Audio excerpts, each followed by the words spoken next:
Bismillahirrahmanirrahim. Assalamualaikum warahmatullahi wabarakatuh. InsyaAllah esok 16 September Hari Malaysia, dan dikatakan semua orang excited nak pakai tanjak.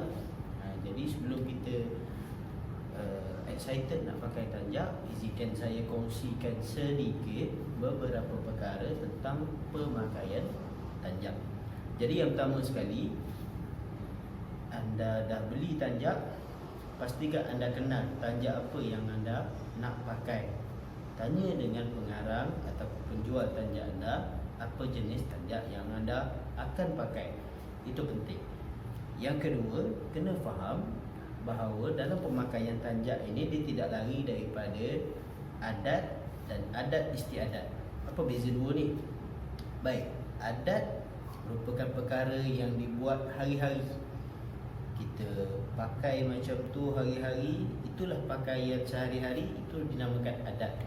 Manakala adat istiadat dengan bahasa lebih mudah ialah perkara yang bersangkut paut dengan peraturan tertentu, ataupun lebih mudah kita sebut protokol. Jadi adat istiadat di Johor tak sama macam adat istiadat di Pahang. Adat istiadat di Perak tak sama macam adat istiadat di Kedah dan sebagainya. Penting sebab adat istiadat juga akan menentukan beberapa ciri khusus bagi sebahagian tanjak yang anda akan pakai. Baik, bagi sesebuah tanjak, antara ciri fizikal yang paling penting bagi sebuah tanjak ialah bahagian simpulannya. Kerana bahagian simpulan ini melambangkan ikatan pernikahan yang sah di antara suami dan isteri. Jadi disatukan dengan satu bentuk simpulan. Jadi bagi setiap tanjak ada simpulannya yang tersendiri, dan ia merupakan sebahagian identiti bagi tanjak tersebut. Jadi bila disebut nama tanjak sekian, simpulannya mesti bentuk sekian. Kalau namanya begini, simpulannya lari, bermaksud ada something wrong somewhere. Ada sesuatu yang tak kena dekat situ. Baik, kedudukan simpulan. Baik, keadaan yang biasa yang lazim kita tengok, simpulan tanjak kita akan pakai pada telinga sebelah kanan. Sama ada betul-betul atas telinga sebelah kanan ataupun belakang sedikit pada telinga sebelah kanan.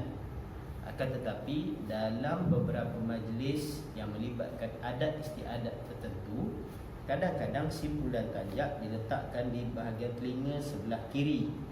Tujuannya untuk membezakan pemakai tanjak tersebut, membezakan status pemakai tanjak tersebut. Contoh, seorang raja, seorang sultan, putera mahkota, orang kenamaan, pembesar dan sebagainya. Kadang-kadang tanjak mereka akan dihasilkan dengan diletakkan simpulannya di sebelah kiri bagi membezakan status pemakainya dengan orang lain dalam majlis tersebut. Jadi secara adat, simpulan tanjak diletakkan di telinga sebelah kanan. Tetapi ada juga beberapa keadaan dan beberapa jenis tanjak yang simpulannya akan terletak di bahagian belakang. Seperti mana kebanyakan tanjak-tanjak bagi negeri Pahang, simpulannya memang duduk di bahagian belakang dan tak kelihatan. Ini salah satu bentuk tanjak negeri Pahang.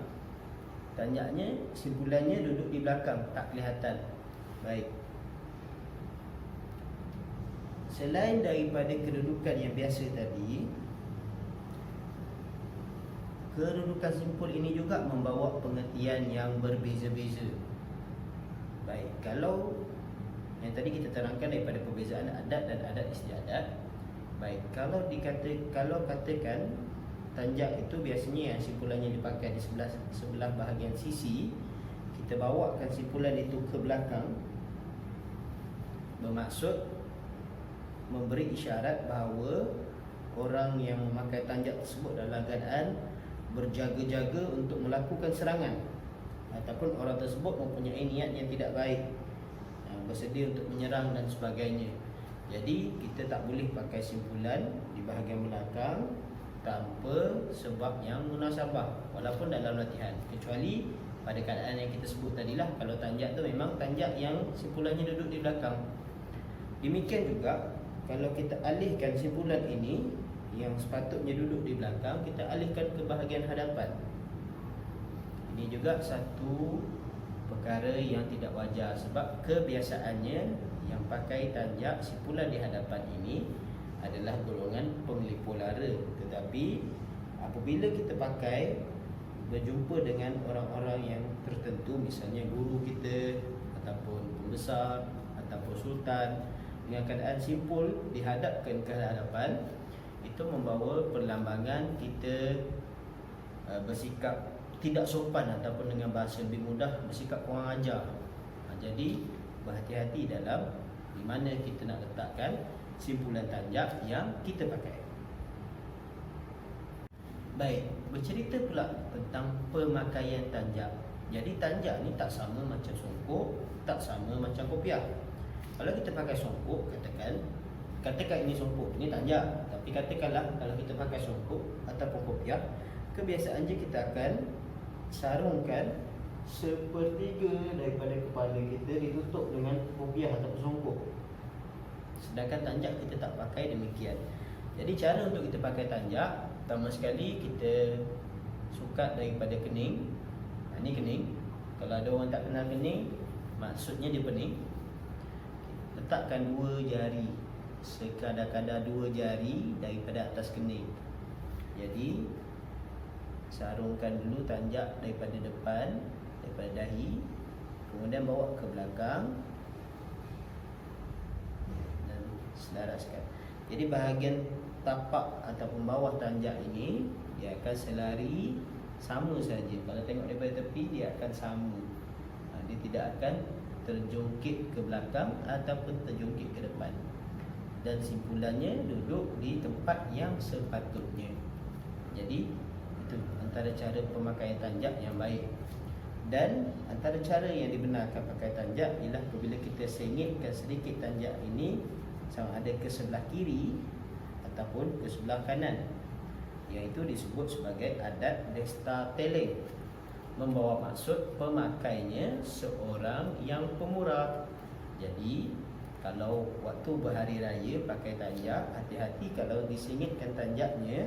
Kalau diketahui oleh budak-budak maksud tersebut, alamatnya anda kena bagi duit raya lebih. Baik. Antara bentuk-bentuk pemakaian tanjak yang kurang baik ataupun yang bahasa yang lebih tidak berapa enak untuk kita sebut ialah salah dari segi pemakaiannya apabila terlampau jatuh. Misalnya tanjak itu dipakai di bawah kening, Masya Allah, dan macam alien. Jadi pemakaian yang seperti begini, kalau kita tengok pun kita pun akan tergelak. Ini dia pakai tanjak ke ataupun dia melawak. Demikian juga kalau kita pakai tanjak sebagaimana kita pakai kopiah ataupun songkok, dengan keadaan kita buka terlampau luas bahagian dahi. Terutamanya kalau orang yang dahi luas macam saya, segala cahaya akan terpantul ke sini dan menimbulkan satu bentuk yang kurang selesa untuk dipandang juga.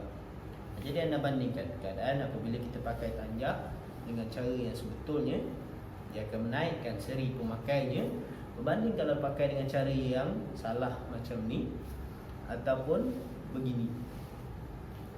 Apatah lagi kalau tanjak ini kalau dipakai secara terbalik.